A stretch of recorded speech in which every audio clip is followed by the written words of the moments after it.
कहानी का नाम तलाक के बाद। अब बात मान सम्मान में फंस गई। जिन्हें अपने जीवन का फैसला करना था वो अन्य लोगों के अभिमान में उलझ कर रह गए। संजीव ने पहल भी की, लेकिन सामर्थ्यहीन होकर उसने भी घुटने टेक दिए। सौम्या शायद इतनी निराश हो चुकी थी कि अब ससुराल में उसे कोई उम्मीद की किरण नहीं दिख रही थी। यह अदालत इस तलाक को मंजूर करती है। जज साहब की इस घोषणा ने कोर्ट में खड़े संजीव और सौम्या के चेहरों की चमक धूमिल कर दी। दोनों की जिंदगी का फैसला हो चुका था, दोनों विवाह बंधन से मुक्त थे।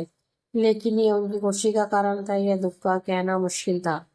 उनके रिश्तेदार और एडवोकेट प्रसन्न मुद्रा में विजयी मुस्कान के साथ कोर्ट परिसर से बाहर आ गए। संजीव का दिल टूट चुका था। भारी कदमों से चलता हुआ वह बाहर कॉफी हाउस में जा बैठा। सौम्या भी स्कूटी पर सवार होकर जाने लगी। उसका चेहरा भावहीन था, जिसे पढ़ने में वह असफल रहा। जीवन के ऐसे पानी क्षण बहुत विचित्र होते हैं जब हार जीत को समझना ही कठिन हो जाता है। दोनों परिवारों के रिश्तेदार जा चुके थे। दोनों एडवोकेट जो कोर्ट में एक दूसरे से बेइंतहा झगड़ रहे थे, अब एक दूसरे का हाथ पकड़े प्रेम से चाय पी रहे थे। किनकी जिंदगी टूटी, किनके सपने बिखरे, किसी को किससे कोई मतलब नहीं था। सभी रिश्तेदार और परिजन अपनी आन शान पर आई रहमत को तलाक रूपी परिणाम में बदल कर रुखसत हो चुके थे। अब उनकी दखलंदाजी की कोई और संभावना नहीं बची थी। सौम्या अब उसके सामने से गुजर रही थी। एक नज़र उसने संजीव को देखा, दोनों ठिठके भी, लेकिन शायद अहं की दीवारें भावनाओं से ज्यादा मजबूत थी। वह स्पीड बढ़ाकर निकल गई। उसका आक्रोश शायद स्कूटी की स्पीड पर निकल रहा था। तभी तेज कर्कश आवाज गूंजी और संजीव ने सौम्या की स्कूटी को सामने साथी कार से टकराते देखा। वह दौड़ पड़ा। सौम्या सड़क पर बेसुध पड़ी थी। सिर से बहते खून को देखकर वह घबरा गया। वह फौरन उसे उठाकर ऑटो से अस्पताल की ओर दौड़ पड़ा। सौम्या की आंखें मुनती जा रही थी। संजीव का डर बढ़ता जा रहा था। अस्पताल में उसका इलाज शुरू हो गया, लेकिन उसे इस हालत में छोड़कर वह जाने को तैयार नहीं था। नियति के खेल भी कितने अजीब होते हैं। इंसान जब करीब हो तो दूर हो जाते हैं, और दूर होने पर मोहर लग जाए तो नजदीक आना संयोग बन जाता है। ज्यादा दुखद पहलू तो ये था कि एक्सीडेंट की खबर उसके भाई भाभी को मिल चुकी थी, लेकिन अभी तक दोनों का अस्पताल में आगमन नहीं हो पाया था। उनके रिश्ते अक्सर विपरीत अनुभव देते हैं। समय के माता पिता तो थे नहीं, बस भाई और भाभी थे। भाभी सुप्रीम कोर्ट के एडवोकेट से कम नहीं थी। दूसरे सौम्या के बड़े जीजा भी कुछ ज्यादा ही समझदार थे।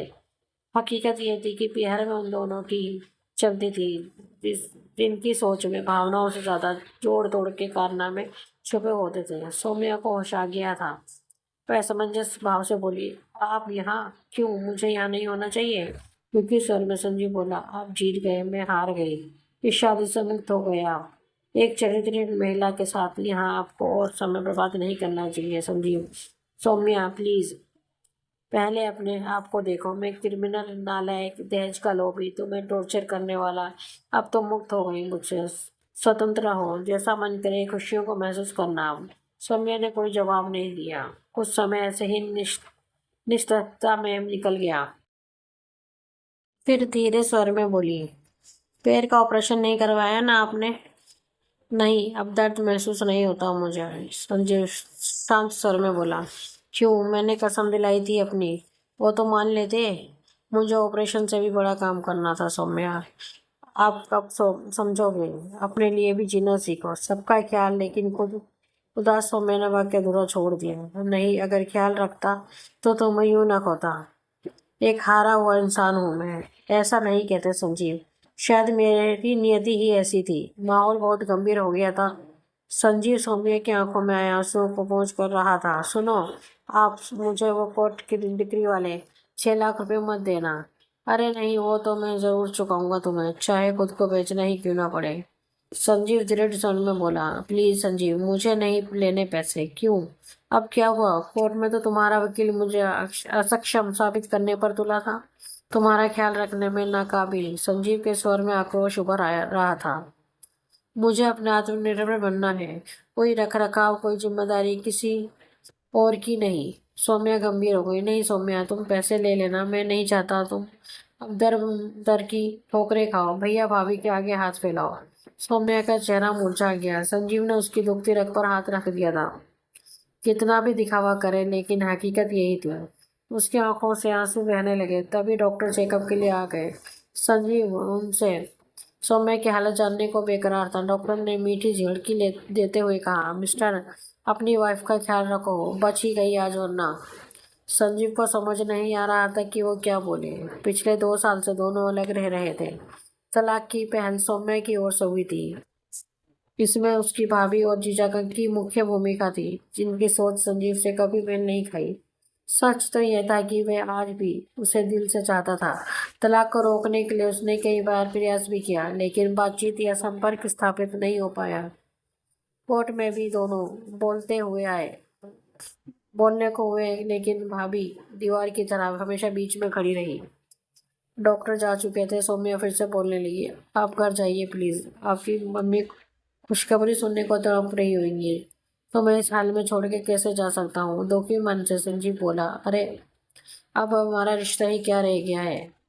एक मोहर ने तुम्हें आज़ाद कर दी है। तुम मुझे ही दोष क्यों दे रही हो। तलाक के पेपर्स तो तुमने ही भेजे थे। चलो छोड़ो, अब सब बदल गया है, अलग रास्ते, नई जिंदगी, इसीलिए फॉर्मेलिटी छोड़ो। सौम्या की हंसी के पीछे का दर्द साफ झलक रहा था। एक बात पूछूं, क्या तुम्हें सच में लगता है कि मेरे किसी और से प्रेम संबंध है। संजीव ने उदास स्वर में पूछा, नहीं, मैं जानती हूँ आप ऐसे नहीं हो। तो फिर तुम रिपोर्ट में मेरे लिए ऐसी बातें क्यों कही। इसलिए ताकि आप मुझसे पीछा छुड़ा सको। आपके घर वाले तो यही चाहते थे कि मैं आपकी जिंदगी से दूर हो जाऊं। संजीव कुछ और बोल पाता उससे पहले ही सौम्या के भाई भाभी दंदनाते हुए आ पहुंचे। भाई संजीव पर गरजने लगा, मिस्टर, आप क्या जान लेकर ही मानोगे मेरी बहन की। संजीव को खून का घूंट पीकर रह गया। वहां हंगामा खड़ा करना व्यर्थ था। भाई सौम्या को समझा रहा था कि अब संजीव का ही क्या धरा है। वो बदला लेने के लिए उसकी जान तक ले सकता है। सौम्या अब चुप नहीं रह सकी, प्लीज मुझे अकेला छोड़ दो, मैं अब जीना नहीं चाहती। संजीव का वहाँ रहना अब और संभव नहीं था। घर पहुंचते ही उसे एक और झटका लगा। ड्राइंग रूम में बहन भाई वगैरह सब जीत का जश्न मना रहे थे। टेबल पर मिठाई सजी थी। मारव मन की ऐसी विचित्रता पर उसे कोफ्त होने लगी। क्या इंसान इतना संवेदनशील हो सकता है। वह थी मन से वह अभी भी अपनी जीत हार को समझने में लगा था। रात के 9 बज गए थे। बिस्तर पर पड़ा संजीव का तबीयत बदल रहा था। उसे आज जीवन का कड़वा सच महसूस हो रहा था। रिश्ते की अहमियत तभी समझ आती है जब सब कुछ ध्वस्त हो जाता है। सौम्या 2 साल पहले घर छोड़कर जा चुकी थी, पर एक उम्मीद थी कि वो वापस जरूर आएगी, लेकिन आज कोर्ट की मोहर ने वह उम्मीद भी खत्म कर दी थी। उसकी आंखें नम हो गई। अलमारी में आज भी सौम्या की कुछ साड़ियाँ, कपड़े रखे थे, जिन्हें संजीव ने स्मृतियों की धरोहर समझकर सहज रखा था। सौम्या का अक्सर जहन से हटने को तैयार नहीं था। भले ही वे कड़वा बोलती थी, लेकिन वो उसकी हर जरूरत को बिना कहे समय से पहले समझ लेना उसकी खूबी थी। 3 कोसों दूर थी। उसे बीते 5 वर्षों का घटनाक्रम याद आने लगा। बिना माँ बाप की सौम्या का रिश्ता आते ही घर में भूचाल आया था, लेकिन उसकी फोटो ने संजीव का दिल जीत लिया था। सुंदर, सुशील और जमाने की सताई सी तभी छुपी छवि को संजीव ने आंखों ही आंखों में पढ़ लिया था। जब वह उसे देखने गया तब गंभीर मूर्त की तरह बैठी सौम्या की आंखों में ने बहुत कुछ बयां कर दिया था। उसमें अन्य लड़कियों जैसा उमंग और जोश नजर नहीं आया था।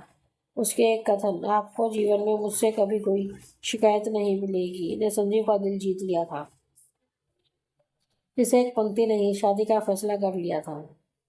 ससुराल में सौम्या ने अपने वायदे को पूरी तरह निभाया, लेकिन शायद परिस्थितियों के साथ वे सही समायोजन नहीं कर पाई। अम्मा गाये बगाए उसे कोसने से बाज न आती। फिर जब छोटी बहू अमीर घराने से आ गई तो सौम्या का जीवन और कठिन हो गया। संजीव के पास कोई स्थायी रोजगार नहीं था, जबकि छोटा भाई सीए बन चुका था। भाई की बड़ी आमदनी ने संजीव को बड़े से छोटा बना दिया, तो सौम्या को और ज्यादा महत्वहीन। वह टूटती चली गई। 3 साल ऐसे ही किचकिच में बीत गए और एक दिन संजीव की अनुपस्थिति में उसके भाई और जीजा उसे बेहद छोड़ गए। अब बात मान सम्मान और अहम में फंस गई।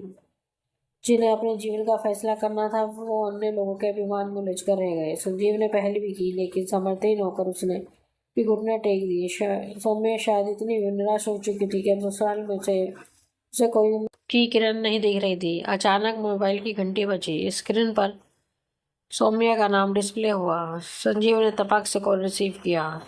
सौम्या भर्रे आवाज में बोल रही थी। भैया ने बहुत गलत कहा आपको, आपके लिए उनकी तरफ से मैं माफी मांगती हूँ। छोड़ो ये सब, कैसी तबीयत है अब? कौन है तुम्हारे पास अस्पताल में? संजीव ने पूछा। कोई नहीं है। अकेली हो? खाना खाया या नहीं? नहीं, आज इच्छा नहीं की खाने की। हद कर दी हो। रुको मैं आता हूँ। अरे नहीं, आप परेशान ना हो। पागल हो? रात में तबीयत बिगड़ गई तो? कुछ नहीं बिगड़ेगा संजीव, मौत मेरे नसीब में नहीं। प्लीज सौम्या ऐसी बातें मत करो, मैं अभी भी तुमसे बहुत प्यार करता हूँ। संजीव ने एक पल की भी देरी किए बिना अस्पताल का रुख किया। थोड़ी देर में वो सौम्या के सामने था। होटल से उसने खाना भी पैक करवा लिया था। सौम्या के चेहरे पर चमक साफ दिख रही थी। मुझे पता था आप जरूर आओगे। लो खाना खाओ पहले। कैसा हल बना लिया है तुमने? संजीव लाड से बोला। नहीं, हालत तो आपकी ज़्यादा खराब है। दवा नहीं लेते आप? अरे दवा वगैरह सब लेता हूँ, पैसे भी हैं। आप 4 लाख जमा कर लिए हैं। वो तुम ले लेना। सौम्या उसे निहार रही थी। भारतीय पति पत्नी का संबंध सदैव अपरिचारित किस्म का होता है। जरूरत के समय ये ज्यादा प्रकांड साबित होता है। सौम्या हाथ धोना चाहती थी। संजीव ने उसे सहारा देकर उठाया और वॉशरूम की ओर ले जाने लगा। कुछ देर बाद दोनों खाना खाने लगे। मनपसंद सब्जियां देखकर सौम्या पूछ बैठी। आपको अब भी याद है मुझे क्या पसंद है? क्यों, तुम्हें क्या लगता है कि मैं तुम्हें भूल सकता हूँ? संजीव ने भावपूर्ण स्वर में पूछा। सौम्या मौन रही। दोनों खाना खाने लगे।